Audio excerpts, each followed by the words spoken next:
I'm Samantha Brown, professional organizer, decluttering specialist, and business coach. I created Pro Organizers Coach podcast to empower you to reach new heights in your business. I am on a mission to build a supportive sisterhood of passionate professional organizers. So whether you're a seasoned pro or you're just getting started, this podcast is for you. Welcome back to the Pro Organizers Coach podcast. Today is going to be part one of a 3-part series on additional services that you can offer as a professional organizer. So today we are going to talk about how to upsell additional services and what some of those services can be. In part 2, I'm going to talk about how do you do an entire home decluttering, organizing, and decorating if you would like.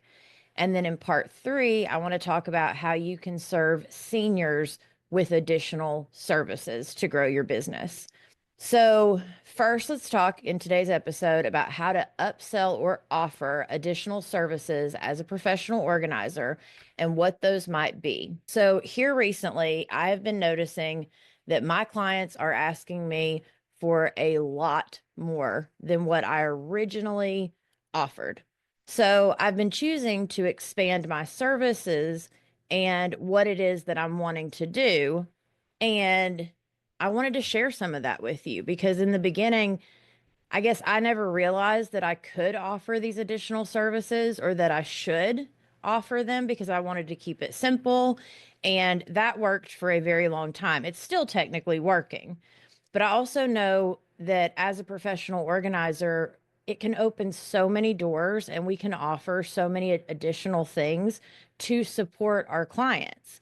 And so I wanted to talk about those with you today so that way you were aware of them in case you would like to do any of these. So offering these solutions to your clients, I wanted to look at 7 different types of services that you can upsell to expand your service offerings. So number 1, of course, is virtual organizing and coaching add-ons. So what this does is it offers accountability to your clients once you've maybe done in-person organizing sessions with them, or they may not be able to afford your in-person organizing and decluttering sessions. So it allows them a chance to still work with you. Some of my clients that I work with doing decluttering and organizing sessions over Zoom or Google Meet or whatever, however you want to do that. But the ones that I offer it to virtually, some of them, they just need to talk it out and just need a quick to-do list. They show me the space and they just need one session. They just need someone to talk it through, help them come up with a few ideas, and they're good. And then other clients need that accountability and that ongoing support. So maybe you meet every Wednesday at 4 p.m. or whatever that looks like for your clients so you can continue to support them as they go through the areas that they want to get done. They can also show you the space. It's a lot easier with a laptop if they have one, so they can set it up, turn it around, and you can see what it is that they're seeing. But they can also use their phone with like a phone holder. And then they start doing the actual work. You talk them through it. And so you can do it either way. They can do the session and decluttering while you're on the call with them, or they can just write down notes, make a list, and then do the work once you get off of the call with them, however they would like to do that. So this is something that is scalable. It's convenient because you can do it from home or anywhere you are. It can build ongoing income, and it's great for maintenance sessions as well. So some example of these could be monthly virtual refresh sessions. Like if your clients for maintenance are like, oh, I don't think I can continue to maintain this on my own, especially in the beginning. Great. Then let me offer you, maybe we meet once bi-weekly or we meet once a month to go back over some of these spaces and refresh it and get it back organized for you.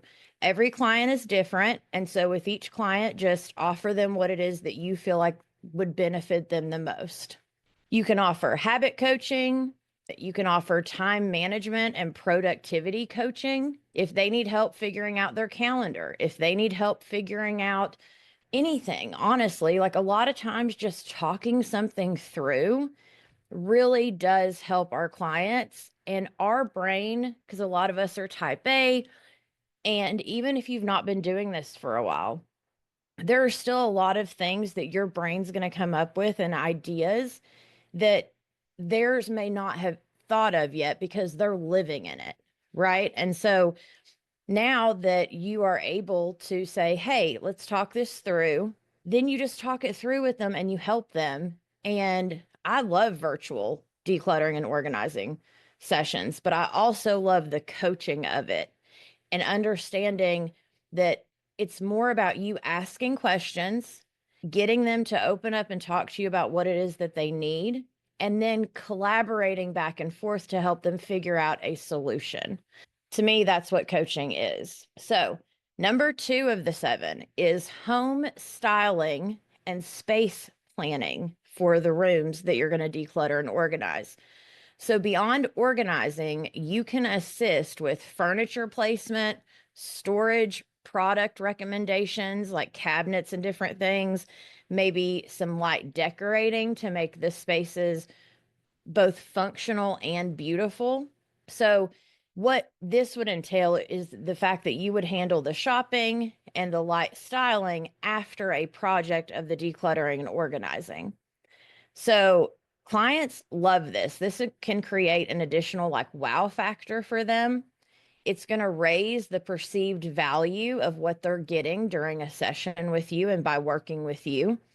And it's going to strengthen that trust because you're going to have more time working with them and doing more for them, that over the time they're going to be amazed at what you can get done for them.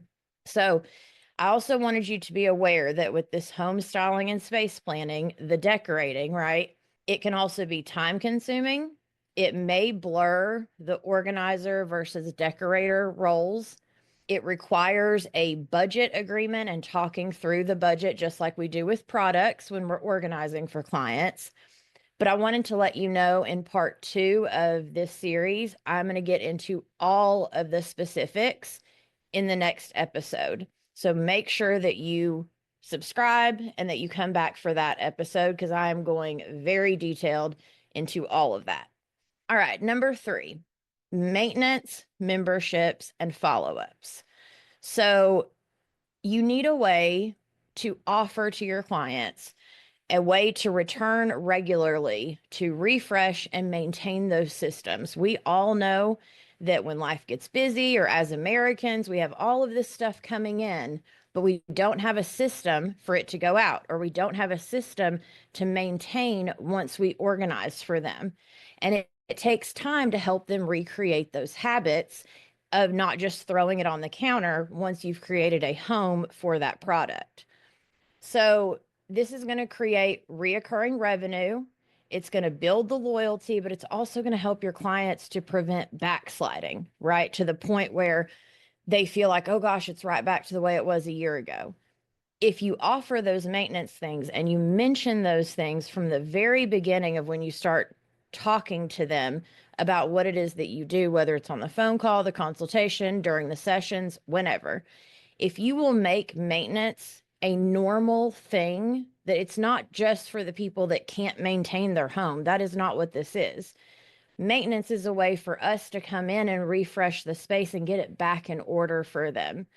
So some examples would be you could offer quarterly home refreshes. So that's 4 times a year, once every 3 months.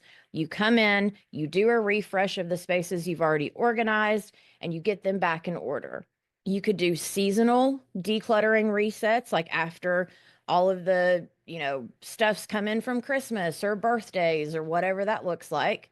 You can do paperwork or file check-ins if you've worked on them with any kind of paperwork stuff, any personal assistant type work that you are able to help with after the initial organizing sessions.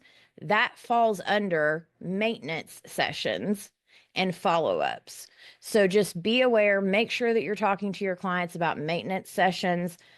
I personally still charge the exact same amount for a maintenance session because I'm still doing the same amount of time and I'm still doing the same amount of work. Now, it might be a different type of work because it's just getting it refreshed.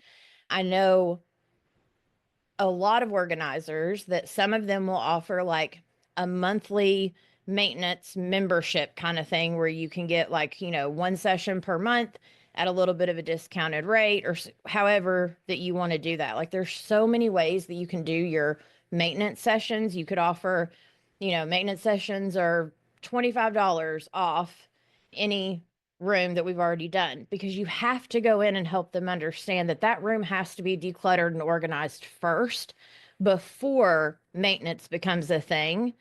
And so, however you want to do that to be able to talk about your maintenance sessions, make sure it's in your contract. So, when you're at your consultation, as you're going through all the different little paragraphs, you can say, hey, this is my maintenance package that I offer.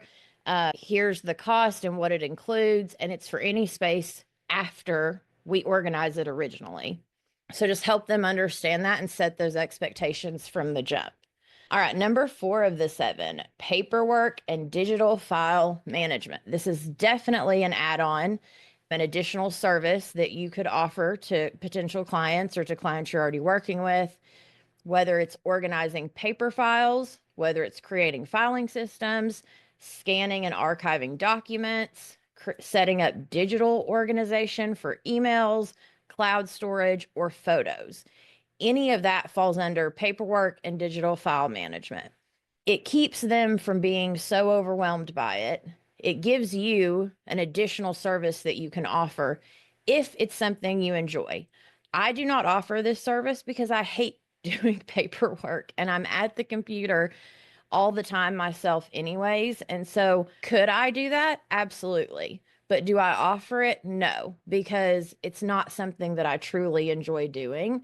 And so I don't offer that. But if you're someone that's like, ooh, I do like doing paperwork, or I do enjoy organizing files on the computer or working with photos, then definitely make sure that you are putting that out there. You're planting those seeds. You're telling people that you can offer that because a lot of people get stuck, hate paperwork, they hate mail, they hate anything on the computer. And so that's an additional service that you can offer to potential clients.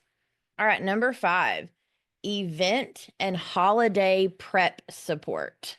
So, helping clients prepare for events, holidays, parties by organizing supplies, decorating, or handling the logistics so the client can enjoy stress-free hosting is a huge potential thing that you could offer if you enjoy doing that kind of thing, right? So, an example would be like even Christmas tree decorating or takedown. So that way it's organized in bins and put up in the attic or storage, wherever they put it. So next year it's that much easier to get back out.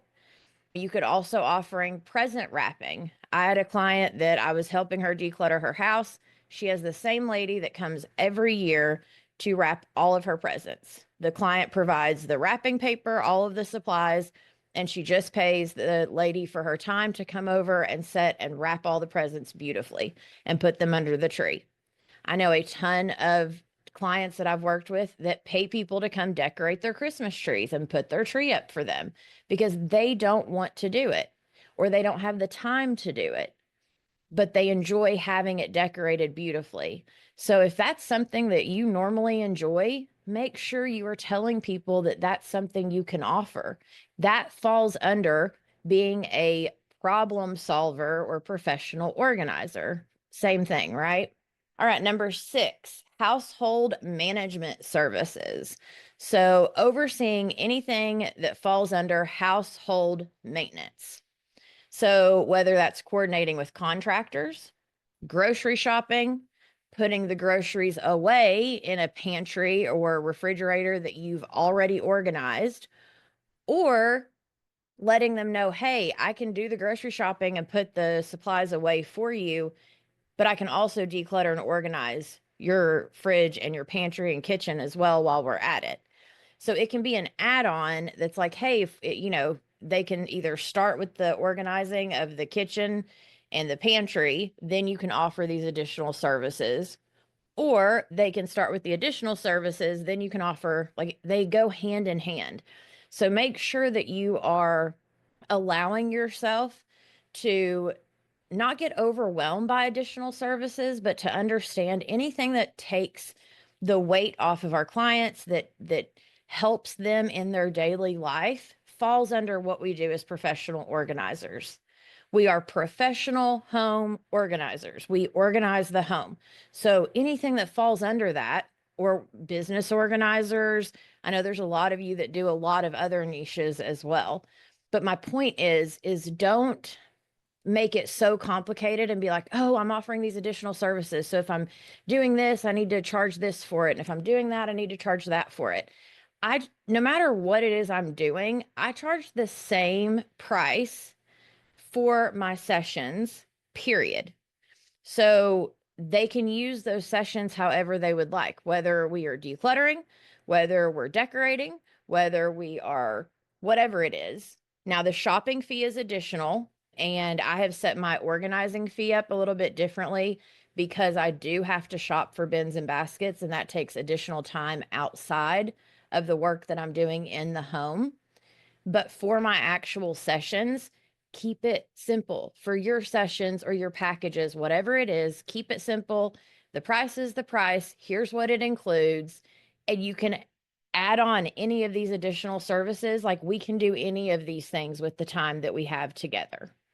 So just get the word out about what it is that you offer. And then last but not least, errand running and concierge services, whether that's picking up dry cleaning, whether scheduling appointments, maybe going out and buying gifts, handling returns. I know for a lot of people, they don't return items because they end up in a pile, and then it's the 30 or 60 or 90 days later, they've forgotten about it, and then they just end up donating it. They never do get their money back. I just helped one of my clients the other day. I said, let me take this back for you on my way home. She was like, well, it's already been too long. She said, I couldn't find the receipt. And I said, let me call. So I took just a few minutes. I called. Long story short, I ended up dropping those off for her. It took me an extra maybe 10 or 15 minutes at her house. We got them together, and then I stopped by a UPS store on the way home, which took an extra maybe 5 minutes out of my way, which got her $250 back for 2 pairs of boots she had bought that didn't fit her. She was just going to let them sit there and then donate them because she just thought that they couldn't be returned, and she wasn't sure how to return them.